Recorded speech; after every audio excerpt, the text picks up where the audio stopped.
नमस्कार।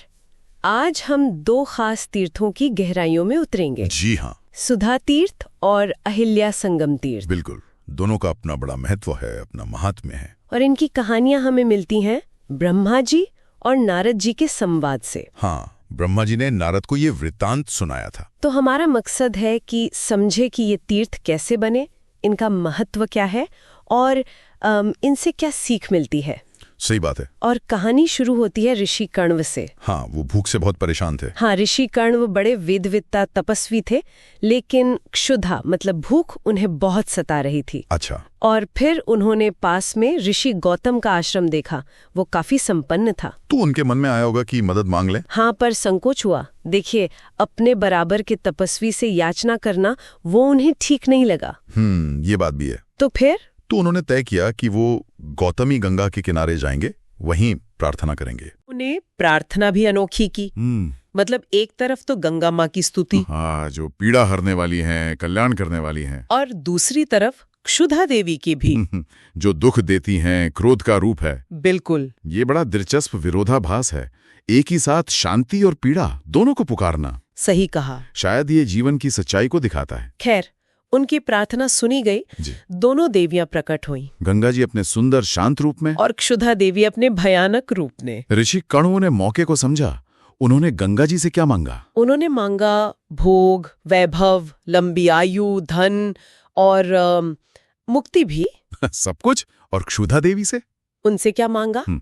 उनसे विनती की कि आप जो असल में तृष्णा और दरिद्रता का ही रूप है, वो मुझसे और मेरे वंश से दूर रहें। अच्छा। और ये भी कि जो कोई इस सूत्र से प्रार्थना करे, उसका दुख, उसकी गरीबी, वो सब नष्ट हो जाए। और दोनों देवियों ने मान लिया? हाँ, दोनों ने कहा एवमस्तु, यानी ऐसा ही हो। तो वो जगह फिर 3 नामों से जानी गई। जी। काणव तीर्थ, गांग तीर्थ और सुधा तीर्थ। और इसका महत्व क्या है? मतलब फल क्या मिलता है वहां जाने का?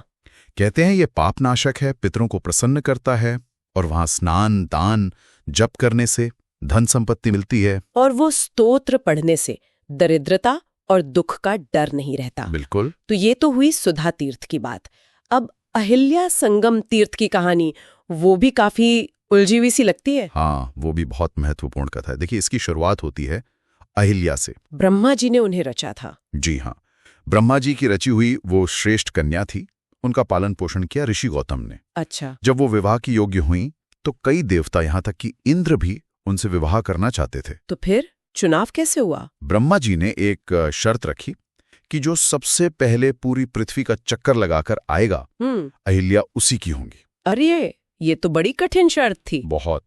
लेकिन ऋषि गौतम ने बड़ी बुद्धिमानी दिखाई। उन्होंने क्या किया? उन्होंने एक गाय देखी जो बच्चा जन रही थी, मतलब आधी जन चुकी थी, जिसे अर्धप्रसूता कहते हैं। हाँ। उन्होंने उसी गाय और पास में रखे शिवलिंग की परिक्रमा कर ली। बस?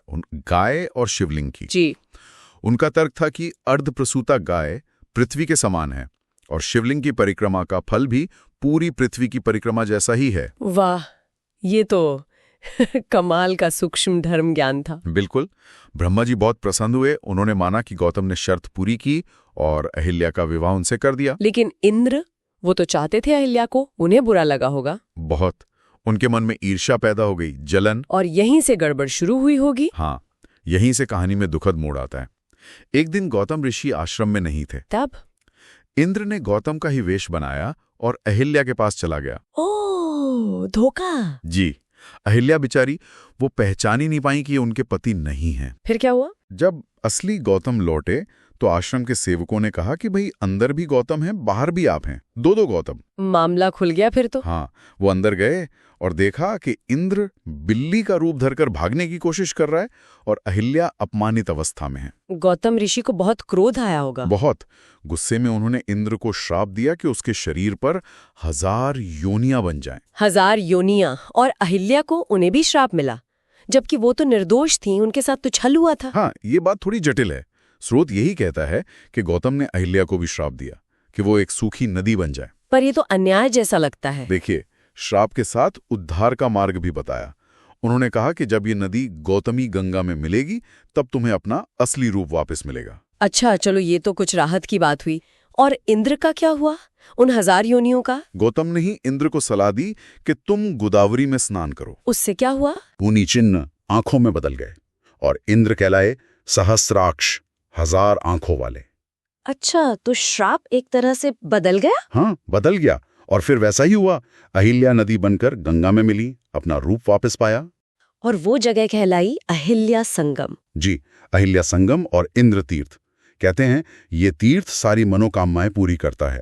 तो इन दोनों ही कथाओं से बहुत कुछ सीखने को मिलता है, जैसे प्रार्थना की शक्ति। हाँ, ऋषि कण्व की कहानी से, और कर्मों का फल, छल का परिणाम, और उससे मुक्ति का रास्ता भी, जैसे अहिल्या और इंद्र की कहानी में। और सबसे बढ़कर गौतमी गंगा की पवित्रता, उनकी शुद्ध करने की शक्ति। बिल्कुल।